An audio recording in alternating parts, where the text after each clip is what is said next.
ಪತ್ರಿಕಾಗೋಷ್ಠಿ ಇವತ್ತು ತುರ್ತಾಗಿ ಕರೆಯಬೇಕಾದ ಅವಶ್ಯಕತೆ. ತಮಗೆ 2 ಪತ್ರಗಳನ್ನ ತಂದು ಕೊಟ್ಟಿದ್ದೀನಿ. ಒಂದು ಸನ್ಮಾನ್ಯ ಶ್ರೀ ಶರಣ್ ಪ್ರಕಾಶ್ ಪಾಟೀಲ್ ಅವ್ರಿಗೂ ಹಾಗೂ ನಮ್ಮ ಜಿಲ್ಲಾ ಉಸ್ತುವಾರಿ ಸಚಿವರಾದ ಸನ್ಮಾನ್ಯ ಶ್ರೀ ಪ್ರಿಯಾಂಕ್ ಖರ್ಗೆ ಅವ್ರಿಗೂ ಕೂಡ ಒಂದು ಥರದ ಪತ್ರವನ್ನು ಓಪನ್ ಲೆಟ್ರನ್ನು ನಾನು ಮಾಡಿದ್ದೇನೆ. ಪತ್ರಿಕಾಗೋಷ್ಠಿ ಆದ ಮೇಲೆ ಇದು ನಾನು ಅವರಿಗೆ ಎರಡೂ ಕೂಡ ನನ್ನ ಒರಿಜಿನಲ್ ಲೆಟರ್ ಪ್ಯಾಡಲ್ಲಿ ಅವರಿಗೆ ಪೋಸ್ಟ್ ಮುಖಾಂತರ ನಾನು ಕಳಿಸ್ತೇನೆ. ಈಗ ಆ ವಿಷಯಕ್ಕೆ ಬಂದರೆ ಮೊದಲೇ ತಮಗೆ ಗೊತ್ತಿದೆ, ಕಳೆದ ಕಲ್ಯಾಣ ಕರ್ನಾಟಕ ಭಾಗಕ್ಕೆ ನಾನು ಬಂದು ಸುಮಾರು 4 ವರ್ಷದಲ್ಲಿ ಸಮುದಾಯದ 16 ಬೇಡಿಕೆಗಳನ್ನು ಇಟ್ಕೊಂಡು ನಿರಂತರವಾದ ಹೋರಾಟದಲ್ಲಿದ್ದೇನೆ. ಆ ಹೋರಾಟದ ಫಲವಾಗಿ ಹಿಂದಿನ BJP ಸರ್ಕಾರ ಇದ್ದಾಗ ಬ್ರಹ್ಮಶ್ರೀ ನಾರಾಯಣ ಗುರು ನಿಗಮವನ್ನೇ ಸ್ಥಾಪನೆ ಮಾಡಿದ್ದರು. ಆದರೆ ಅನಂತರ ಈ ಸರ್ಕಾರ ಬಂದ ಮೇಲೆ ನಮಗೆ 1 ರೂಪಾಯಿ ಕೂಡ ಹಣ ನೀಡಲಿಲ್ಲ. ಹಾಗಾಗಿ ಆ ಸಮಯದಲ್ಲಿ ಹಿಂದಿನ ಸರ್ಕಾರವು ಈಡಿಗ ಸಮುದಾಯದ ಕುಲಶಾಸ್ತ್ರ ಅಧ್ಯಯನಕ್ಕೆ 25 ಲಕ್ಷ ರೂಪಾಯಿಯನ್ನೇ ಆವತ್ತು ಬೊಮ್ಮಾಯಿ ಸರ್ಕಾರ ಮತ್ತು ನಮ್ಮ ಸಮಾಜದ ಶ್ರೀನಿವಾಸ ಪೂಜಾರಿ ಅವರು ಬ್ಯಾಕ್ವರ್ಡ್ ಕಲ್ಯಾಣ ಸಚಿವರಾಗಿದ್ದರು. ಅವರು 25 ಲಕ್ಷ ರೂಪಾಯಿಯನ್ನೇ ಘೋಷಣೆ ಮಾಡಿದರು. ಈಗ ಅದು 2 ವರ್ಷ ಆದ ಮೇಲೆ ಈಗ ಮೊನ್ನೆ ಒಂದು 10 ದಿನ ಹಿಂದೆ 6 ಜನರ ಸಂಶೋಧನಾ ತಂಡವನ್ನು ಮಾಡಿಕೊಂಡು ಅದನ್ನು ಈಗ ಪ್ರಾರಂಭ ಮಾಡಿದ್ದಾರೆ. ಅದನ್ನು ಮುಂದುವರೆದ ಭಾಗ ಈ ರಾಜ್ಯ ಸರ್ಕಾರಕ್ಕೆ ಮಾಡಿಸ್ತಾ ಇದ್ದಾರೆ. 2016ನೇ ಇಸ್ವಿಯಲ್ಲಿ ಆ ರಾಜ್ಯದ ಎಲ್ಲ ಸರ್ಕಾರಿ ಕಚೇರಿಗಳಲ್ಲಿಯೂ ಕೂಡ ನಾರಾಯಣ ಗುರುಗಳ ಜಯಂತಿಯನ್ನೇ ಮಾಡಿಸಬೇಕು ಅಂತ ಹೇಳಿ ಆದೇಶವನ್ನು ಮಾಡಿರ್ತಕ್ಕಂಥದ್ದು ಯಾರು? ಸನ್ಮಾನ್ಯ ಇವತ್ತಿನ ಮುಖ್ಯಮಂತ್ರಿ ಸನ್ಮಾನ್ಯ ಶ್ರೀ ಸಿದ್ದರಾಮಯ್ಯನವರು. ಹಾಗೂ ಅನಂತರ ಬಂದ BJP ಸರ್ಕಾರ ನಮಗೆ ನಿಗಮ ಘೋಷಣೆ ಮಾಡಿದ್ದಾರೆ, ಕುಲಶಾಸ್ತ್ರದ ಅಧ್ಯಯನವನ್ನು ಮಾಡಿದ್ದಾರೆ.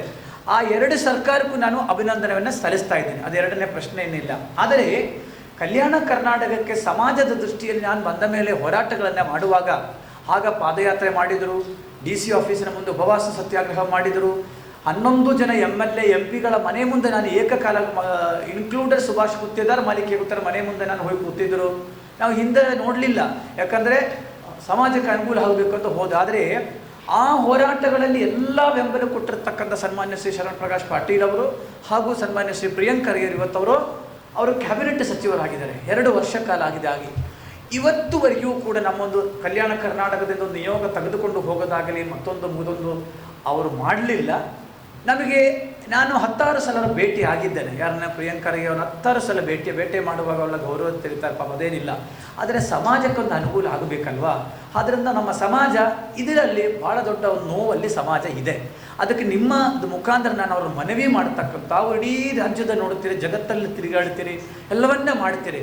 ತಮ್ಮ ಕ್ಷೇತ್ರದಲ್ಲಿ ಸುಮಾರು 13,000 ಮತದಾರರು ಈಡಿಗರಿದ್ದಾರೆ. ಆ 13,000 ಜನರೂ ಕೂಡ ಈ ಸಲ ತಮ್ಮ ಪರವಾಗಿ ಕೆಲಸ ಮಾಡಿದರು. ಖುದ್ದು ನಾವೇ ಹೇಳಿದ್ವಿ ಮಾಡೋಕ್ಕೆ, ಎರಡನೇ ಪ್ರಶ್ನೆ ಏನಿಲ್ಲ. ಯಾಕಂದರೆ ಎಲ್ಲಿಯೋ ಒಂದು ಕಡೆ ಸರ್ಕಾರ ಬರ್ತದೆ, ನಮಗೆ ಅನುಕೂಲ ಆಗುವಂಥ ದೃಷ್ಟಿಯಲ್ಲಿ ನಾವು ಹೇಳಿದ್ದೀವಿ. ಇವತ್ತು ಕರ್ದಾಳಲ್ಲಿ ನಮ್ಮ ಶಕ್ತಿಪೀಠ ಸ್ಥಾಪನೆ ಆದರೂ ಕೂಡ 2 ವರ್ಷ 3ನೇ ವರ್ಷ ಆಯಿತು. ಅಲ್ಲಿಯೂ ಕೂಡ ಯಾವುದೂ ರೀತಿಯಲ್ಲಿ ಅನುದಾನವನ್ನು ಬಿಡುಗಡೆ ಆಗಲಿಲ್ಲ. ಮತ್ತು ಚಿತ್ತಾಪುರದಲ್ಲಿರುವ ಸಮುದಾಯ ಭವನಕ್ಕೆ 50 ಲಕ್ಷ ಕೊಡ್ತೀವಿ ಅಂತ ಹೇಳಿ ಘೋಷಣೆ ಆಗಿದೆ, ಅದು ಕಾರ್ಯರೂಪಕ್ಕೆ ಬಂದಿಲ್ಲ.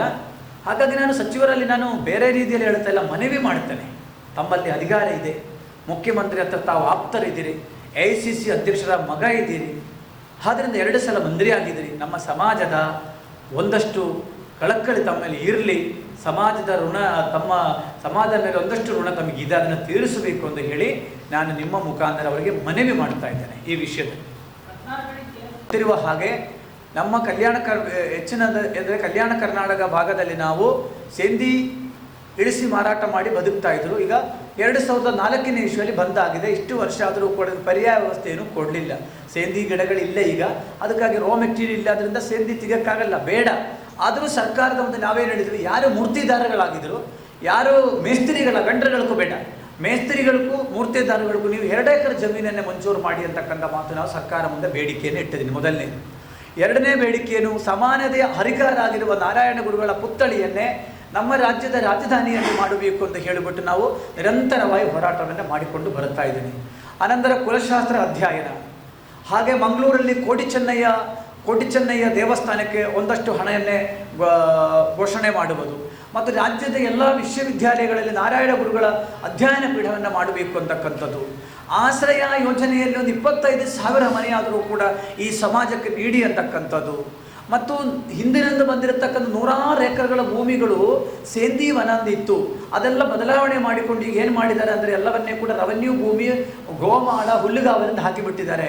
ಆ ಜಗೆಯನ್ನು ಮರಳಿ ನಮ್ಮ ಸಮಾಜಕ್ಕೆ ಕೊಡಿ ಅಂತಕ್ಕಂಥದ್ದು. ನಮಗೆ ಸರಿಯಾದ ರೀತಿಯ ಹಕ್ಕುಗಳನ್ನು ಸಿಗಲಿಲ್ಲ ಅಂತ ಬಂದಾಗ ಸ್ವತಂತ್ರ ರಾಜಕೀಯ ಪಕ್ಷ ಅಂದರೆ ಕೇರಳದಲ್ಲಿ ಹೇಳಿ BDJS ಅಂತ ಮಾಡಿದ್ದಾರೆ ಅಲ್ಲಿ ಕೇರಳದಲ್ಲಿ ನಮ್ಮ ಸಮುದಾಯ. ಅದು ನಾನೀಗ ನಿರಂತರ ಚರ್ಚೆ ಮಾಡ್ತಾ ಇರ್ತೀನಿ. ನನ್ನ ಎಲ್ಲ ಜಿಲ್ಲೆಗಳಲ್ಲಿ ಚಿಂತನ ಶಿಬಿರಗಳು ನಡೀತಾ ಇದೆ, ಮೀಟಿಂಗ್ಗಳು ನಡೀತಾ ಇದೆ. ಅದರಲ್ಲಿ ಫೈನಲ್ ಮಾಡ್ತೀವಿ. ಅದು ಚಿಂತನೆ ಪ್ರಾರಂಭವಾಗಿದೆ, ಅದಕ್ಕೋಸ್ಕರ ಅಷ್ಟೇ. ಫೈನಲ್ ನಾಳೆ ನೀವು ಬರೀಬೇಡ, ನಾಳೆ ನಮ್ಮ ಸ್ಥಾಪನೆ ಚಿಂತನೆ ಮತ್ತು ಯೋಚನೆ ಮತ್ತು ಸಾಧನೆ 3 ವಿಚಾರಗಳಿದೆ. ಈಗ ಚಿಂತನೆ ಅಷ್ಟೇ, ಯೋಚನೆ ಆಗಲಿಲ್ಲ. ಅದು ಯೋಚನೆ ಆದ ಮೇಲೆ ಸಾಧನೆಗೆ ಬರಬೇಕಾಗುತ್ತೆ. It will take time. ಸಮುದಾಯಕ್ಕೆ ನಮಗೆ ನ್ಯಾಯ ಸಿಗಲಿಲ್ಲ ಅಂತ ಬಂದಾಗ, ನಮ್ಮ ಹಕ್ಕುಗಳನ್ನ ಕಸ್ಕೊಳ್ತೀವಿ ಅಂತ ಬಂದಾಗ, ಜನಸಂಖ್ಯೆಯ ಆಧಾರದಲ್ಲಿ, ಮತಗಳ ಆಧಾರದಲ್ಲಿ ನಮಗೆ ನ್ಯಾಯವನ್ನೇ ಸಿಗಲಿಲ್ಲ ಅಂತ ಬಂದಾಗ, ಅಂಬೇಡ್ಕರ್ ನಮ್ಮ ಸಂವಿಧಾನ ಶಿಲ್ಪಿಯವರು ಹೇಳಿದರೂ ಸಹ ನಮಗೆ ಸಿಗಲಿಲ್ಲ ಅಂತ ಬಂದಾಗ, ಹಂಗಂದ್ರೆ ನಾವು ಜಾತಿ ಈಗ ರಂಭಾವರಿ ಶ್ರೀಗಳ ಮೇಲೆ ಸ್ಟೇಟ್ಮೆಂಟ್ ಕೊಟ್ಟರಪ್ಪ. ಹಾಗಂದರೆ ಜಾತಿಗೊಂದು ಮಠ ಹೆಂಗೆ ಸೃಷ್ಟಿ ಆಯಿತು? ಅವಶ್ಯಕತೆ ಇದ್ದಿಲ್ಲ. ಎಲ್ಲವೂ ಕೂಡ ಅಣ್ಣ ಬಸವಣ್ಣನವರು ಫಾಲೋ ಮಾಡ್ತಾ ಇದ್ರು ಸಿದ್ಧಾಂತ, ಇವತ್ತು ಫಾಲೋ ಮಾಡಿಲ್ಲ ಅಂತಲ್ಲ. ಆದರೆ ನಮ್ಮಲ್ಲಿ ಏನು ಕಾಣ್ತಾ ಇದೆ, ನಮ್ಮ ಸಮುದಾಯಗಳಿಗೆ, ಮೈನ್ಯೂಟ್ ಸಮುದಾಯಗಳಿಗೆ ಎಲ್ಲಿಯೋ ಒಂದು ಕಡೆ ಅನ್ಯಾಯ ಆಗ್ತಾ ಇದೆ ಕಂಡು ಬಂದಾಗ, ನಮ್ಮ ಸಮುದಾಯಗಳನ್ನ ಜಾಗೃತಿ ಮಾಡುವ ಜವಾಬ್ದಾರಿ ಯಾರಿಗಿದೆ? ನಮಗಿದೆ. ಇವತ್ತು ನಾನು ಆಗಬಹುದು ಮೇ ಬಿ ಮುಂದೆ.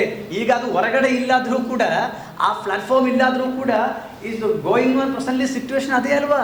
ಯಾವ MLA ಸೀಟ್ ಯಾರು ಕೊಡ್ತಾ ಇದ್ದೀರಿ? ಅಧಿಕಾರಿಗಳನ್ನ ಪೋಸ್ಟ್ ಮಾಡುವಾಗ ಯಾವ ಆಧಾರದಲ್ಲಿ ಮಾಡುತ್ತೀರಿ? ಪ್ರತಿಯೊಂದು ಅಂಗನವಾಡಿ ಪ್ಯೂನಿಂದ ಹಿಡಿದು ನೀವು ಡೆಲ್ಲಿವರೆಗೂ ಮಾಡೋ ಉದ್ದೇಶ ಹೆಂಗೆ ಮಾಡ್ತೀರಿ ನೀವು ದ ಕ್ಯಾಸ್ಟ್ ಕಂಪೇರ್ ಮಾಡ್ತೀರಲ್ಲ, ನೋಡ್ತಿರಲ್ಲ. ನಾವು ಹೇಳ್ಬೋದು ಅಲ್ಲ ಹಂಗ ಹಿಂಗ ಅಂತ, ಆದರೆ ಅದು ತೆಗೆದು ನೋಡಿದರೆ 100% ಪಕ್ಕ.